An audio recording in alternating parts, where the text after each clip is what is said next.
Chapter 11. The episode of Subbaiah Shresti, Chintamani and Bilva Mangaludu. The worship of Datta will give the fruit of worship of all gods. The birth of Sripada, an extraordinary, lustrous happening. Next day, Sri Subbaiah Shresti narrated like this: Lord, Sri Datta is an embodiment of all deities. By worshipping Datta, one can obtain the results of worshipping all deities. Sri Datta is inside all deities. Mother Sumati used to worship Param Shiva in the nature of Anusaya during the time of Shani Pradosh. Therefore, the intrinsic aspects of Shiva in Lord Datta reflected in the real nature of Anusaya, and they took birth as Sripada in the womb of Mother Sumati, who was on an equal plane as Mother Anusaya. It was wonderful yogic exercise.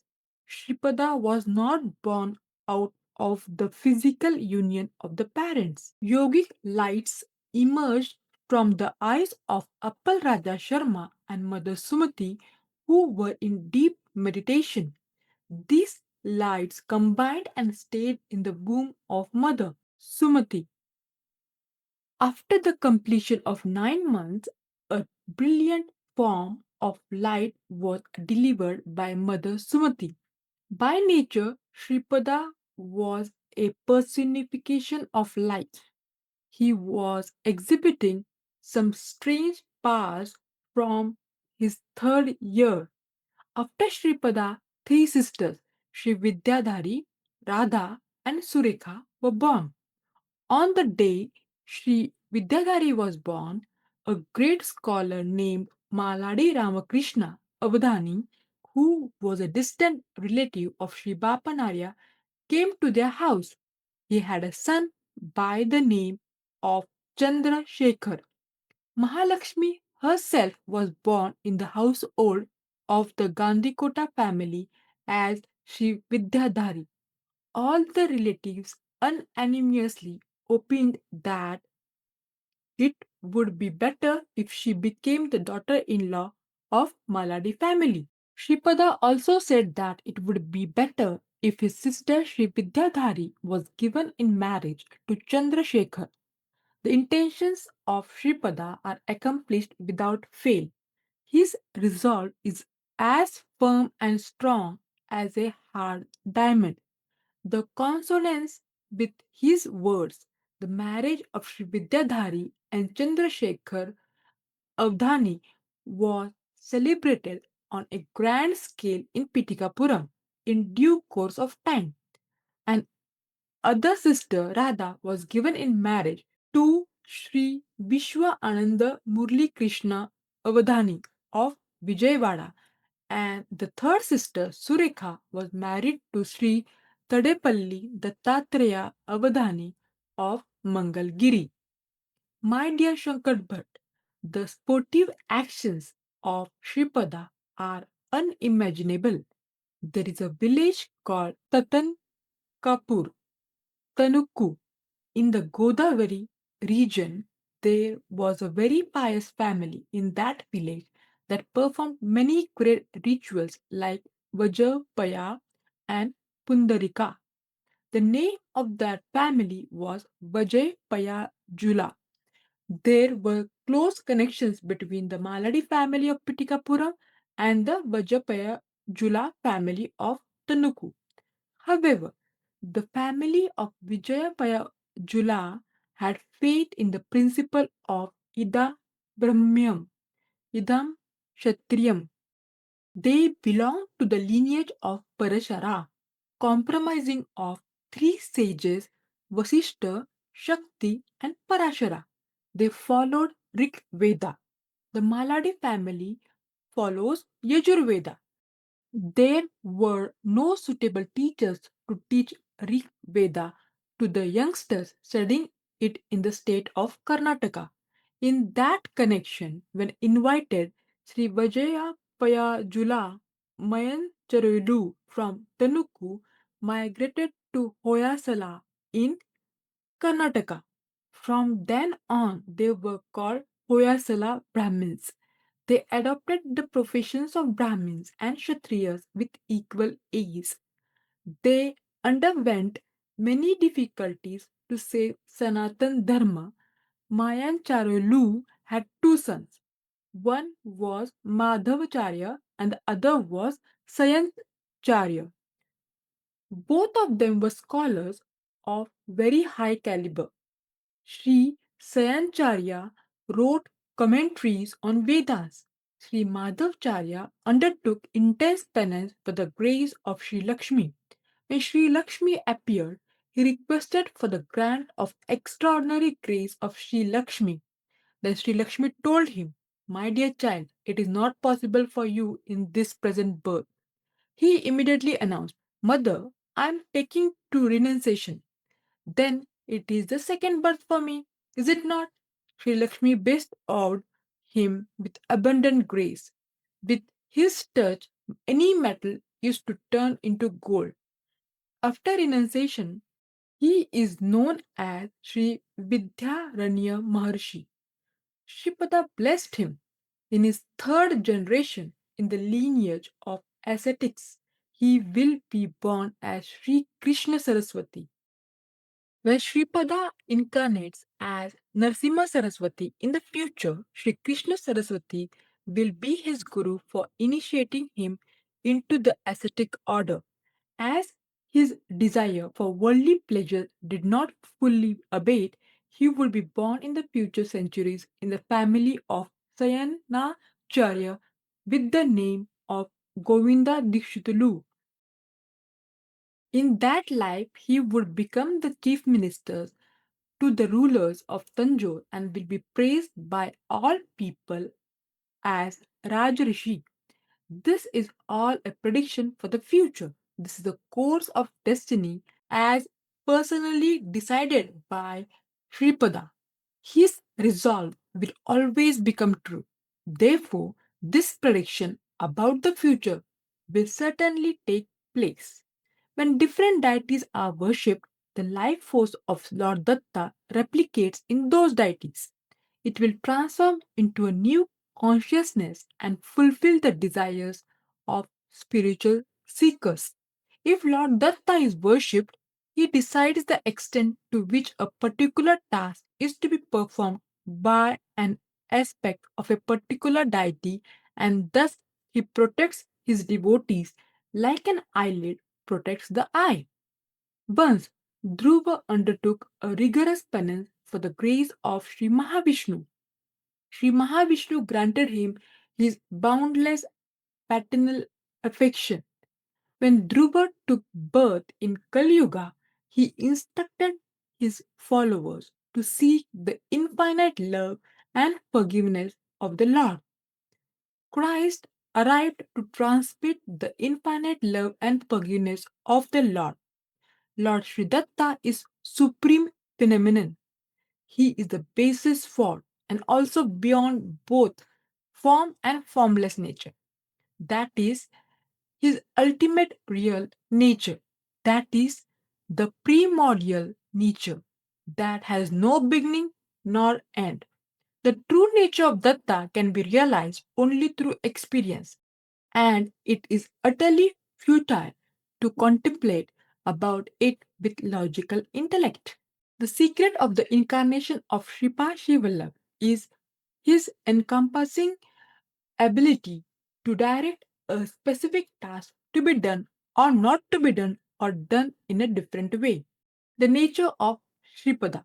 Sripada, who announced that he was none other than Dattatreya, was worshipping Kalagni Shamana Datta in his house.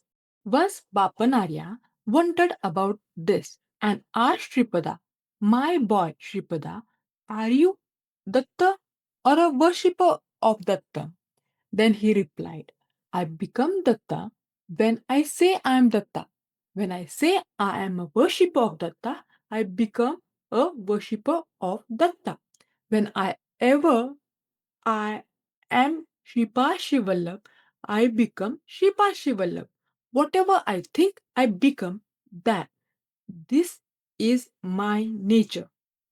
This was all very confusing to the grandfather. Then Sripada said, "Grandfather, both of us are one. In the ensuing birth, I am going to incarnate with a body that closely resembles you. You have a very strong desire to enter the ascetic order. It is not my resolve that you should be a monk in this life or in the next life. I want to incarnate with a body resembling you exactly in all respects and destroy all your karmic shackles and influences."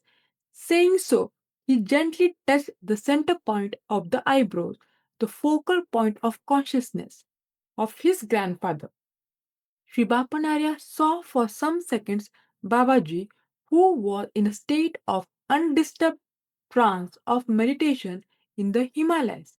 After some time, he saw him taking a bath in the confluence of Triveni in the great pilgrimage center Prayag.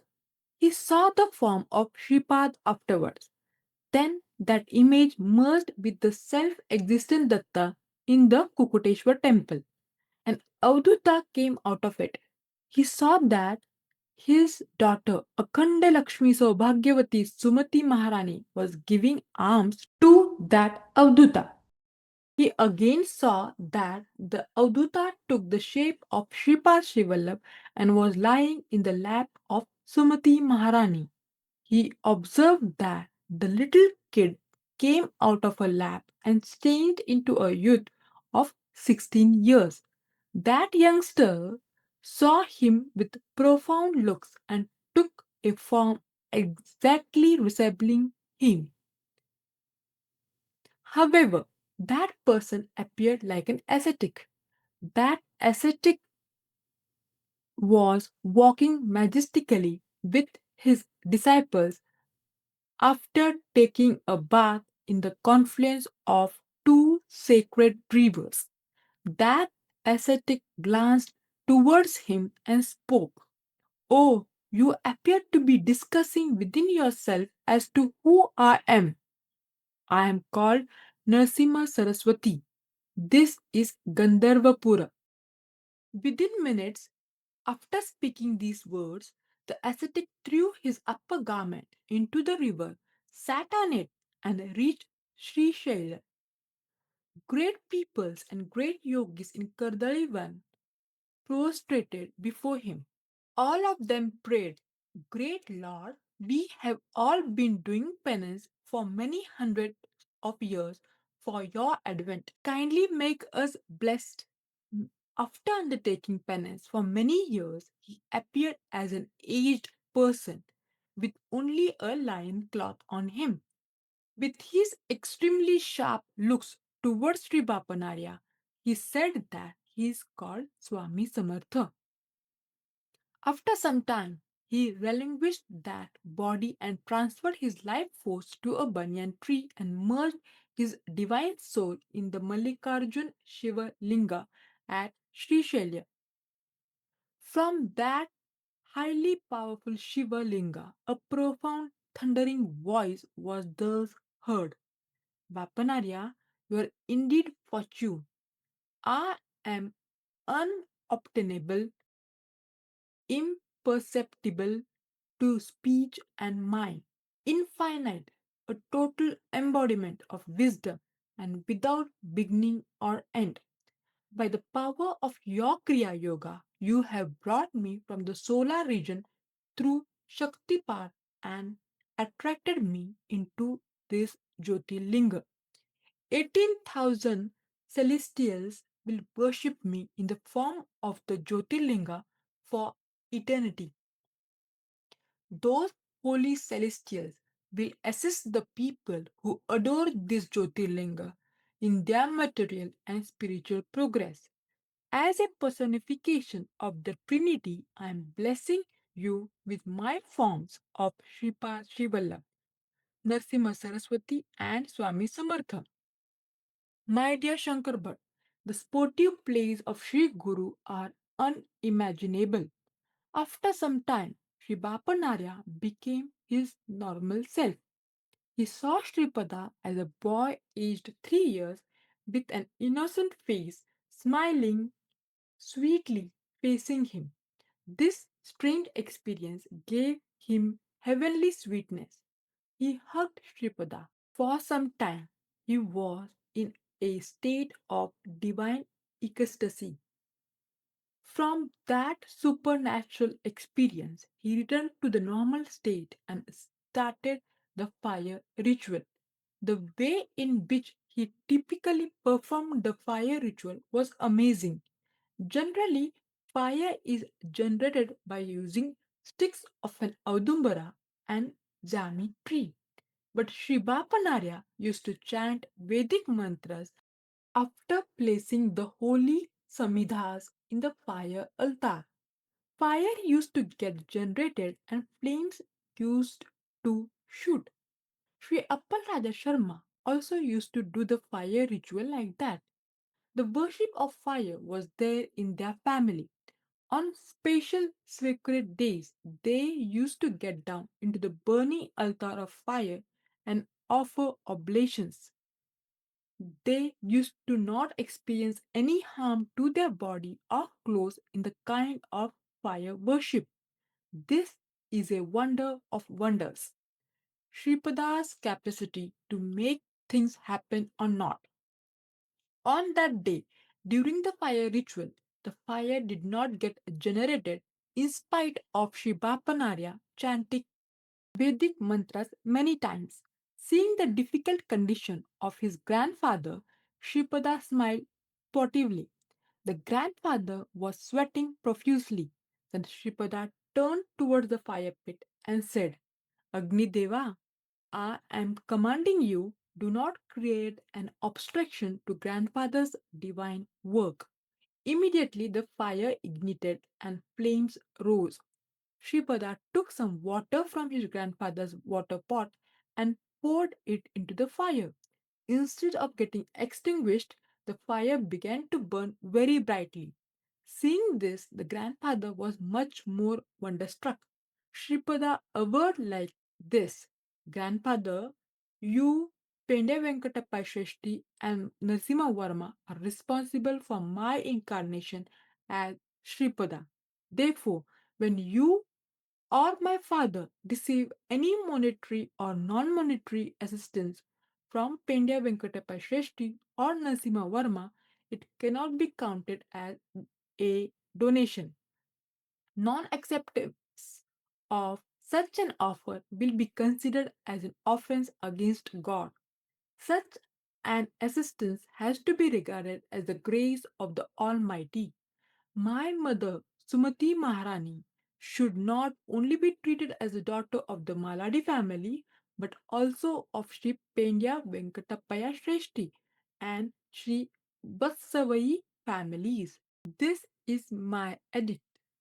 Appal Raja Sharma and Sumati Maharani were present there when Sripada declared this. By chance, Pendya Venkatappa Shresti and Narasimha Varma were also present there. Sripada said, Without my will, even a great hermit like Sri Bapanarya cannot generate fire. The fire god will show his power when my father gets into the fireplace. If there were to be change in my intention, Pendya Venkatappa Shresti will turn into a very poor person, and Narasimha Varma, who is the owner of many acres of land, will become shelterless. It is only with my intention that all of you remain in the current positions. I can make a beggar to be a king, and I can change a king to be a beggar also. I will fulfill all the wishes of my devotees who surrender to me. However, I will examine before granting whether that devotee can retain such elevated state and whether he will use his capacity and power for the welfare of the world. Whenever I find it necessary, I will turn earth into sky and sky into earth also. In Krita Yuga, when Bapanarya was living as Labdha Maharshi, he was a disciple named Mangal Maharshi. Once, when Mangal Maharshi was cutting sacred grass, his hand got wounded and blood flowed out of his wounded hand. That blood coagulated and turned into fragrant holy ash. He felt proud in his mind that he achieved such a great accomplishment. Then Shiva appeared and moved his hand playfully. A great quantity of holy ash showered as if mountain boulders from the Himalayas were falling apart. Shiva said, in Treta Yuga, sage Bharadwaj will perform Savitru Kathaka Chayanam in Pitikapuram. I showed you only a fraction of the holy ash that will accumulate in that great sacrifice. Then the pride of Mangal Maharshi was removed. All the listeners were dumbfounded and were hearing all that Sripada was saying. Sripada said, one steps into this Pitikapuram only on account of the good merits earned over many births. It is of unspeakable significance that you are with me during the period of my incarnation. To experience my power, you must first become a rigorous spiritual seeker. Then only you will experience my power, compassion, affection, protection, and redemption from sin. My padukas will be installed in the house of Shibapanarya, which is my birthplace. I will drink milk in the morning in Pitikapuram in the lap of my mother Sumati. In the afternoon, Mother Sumati will feed me with little lumps of food. During night time, I will eat halwa in the lap of Mother Sumati. I will remain in Gandharvapura in the form of Narasimha Saraswati, just as I am in Pitikapuram. I will seek bhikshas in Gandharvapura exactly during midday. These will be clearly seen by those who have the sight of inner eye. Great personages, great yogis, and people of all countries will come to my darbar to have my darshan.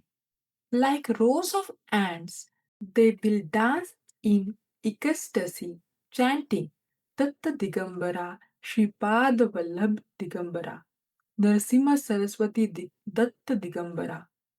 The moment I give permission, all due tasks will be done at once. A great samsthan will be formed in my name.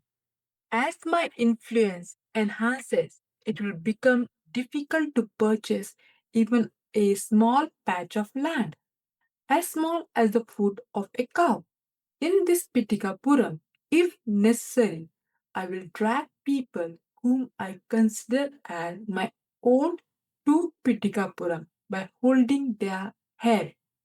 Without my will, one cannot come to my samsthan in Pitikapuram.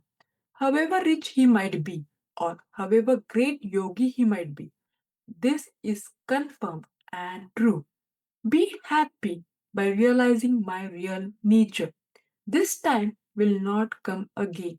The powers of all gods whom a man can think of are within me.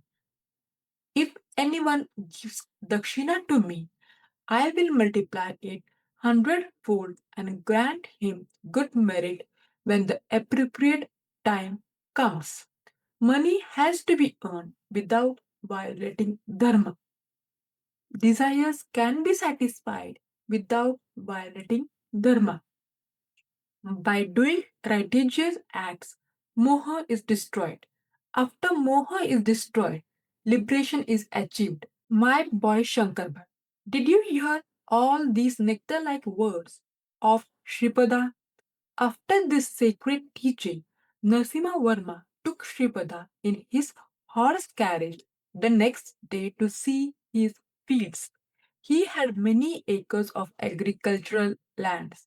Many varieties of crops were grown in those fields, but loofah plants were rarely flowering. After flowering, the tender vegetable was drying up. If some became big, they were bitter and not fit for cooking. Narasimha Varma submitted this matter to Sripada. Sripada became placid faced and said, all the members of our household like lufa curry made with dal. As the people in my house like it, I too like it.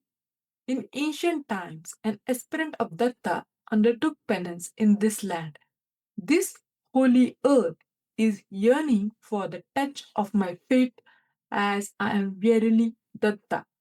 It is expressing its eagerness to you in its language in this manner. When this earth receives my touch, there will be a change in the nature of this Mother Earth. After that, this earth will give us very tasty lufa. Grandfather sent the lufa grown here to our house without any fear. I will eat that preparation of curry along with the members of this house. My dear Shankar Bhatt, wonder of wonders, from that day onwards, there was an abundant crop of lufa in that field. They also had a very good taste. Sripada got down from the horse carriage along with Narasimha Varma and roamed in the fields for some time. In the meanwhile, some tribal young men and women came there, all of them prostrated before Sripada. At that time, a divine illuminating halo formed around the divine countenance of Sripada. Sripada said, Grandfather, all these tribals belong to my incarnation of Narasimha. These people regard Mahalakshmi as their sister and worship her. You are a devotee of Narasimha Swami. If you take their help, you may obtain the darshan of Lord Narasimha. Narasimha Verma thought that Sripada spoke like that playfully to tease him. He then responded by saying, You Chenchu people, have you seen Lord Narasimha? Can you tell about his whereabouts? For that, they replied, What is so great about it? A mad person with a lion's head and human body is roaming in these forests. He is infatuated with our sister Chenju Lakshmi. Our girl also likes him. We married them both. If you want, we will bring Chenju Lakshmi and Narsimha also and place them before you. After speaking like this, those Chenchu youths ran away quickly. Narasimha Verma was seeing all this with wonder. Then he observed that a young man and a young woman were coming across their fields. Fortunately, I was also going that way. Sripada beckoned me to come near him. When I approached him, Sripada told me, Subbaiah Shresti, whom do you think are those people coming from a distance? They are Bilva Mangala and Chintamani. Collect some tree twigs. We will make fire with them. We can see the pars. Narasimha Verma and I started perspiring profusely. Those visitors were indeed Bilva Mangala and Chintamani. There was no doubt they visited Sri Krishna in the pilgrim center Guru Vayur. Fortunately, they later visited a great yogini, Kuru Ramba. She blessed them involuntarily that they will get the darshan of Sripada Srivallabha. Under the influence of her blessing, the seeds of devotion and detachment sprouted in them. They visited Sri Narasimha in Mangalgiri and from there they were coming to Pitikapura to have the darshan of Sripada. Both of them prayed in Mangalgiri thus. If the blessing of great yogini Kuramba were to fructify and we receive the darshan of Sripada, who is not different from Datta, we request for your physical darshan as Sri Narasimha Deva. On account of the efficacy of blessings of that centenarian great lady who was a great yogini, they obtained the darshan of Sripada here.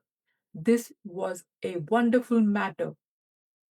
When the fire of broken twigs was raging, Bilva Mangala and Chintamani felt immense agony as if their bodies were put on a funeral pyre. After some time, some black shapes closely resembling them came out of their bodies and fell into the flames, and they cried bitterly. When the two black images were completely burned down, Bilva Mangala and Chintamani regained their consciousness. By that time, the forest tribals came there and their sister Chenchu Lakshmi. They tied tightly the hands of Lord Narasimha and produced him before Sripada. Such wonderful and strange things did not take place in any yuga. In the program of Shripada's incarnation, miracles and sportive plays were countless and unimaginable. Shripada questioned like this: Are you the Narsimha of bygone eons? Is this Chenchu Lakshmi your wife? Are you the one who killed Hiranyakashipu and protected Prahlada? For that, Lord Narasimha replied, Yes, three times. Chenchu Lakshmi and Lord Narasimha merged in the body of Shripada in the form of a brilliant light.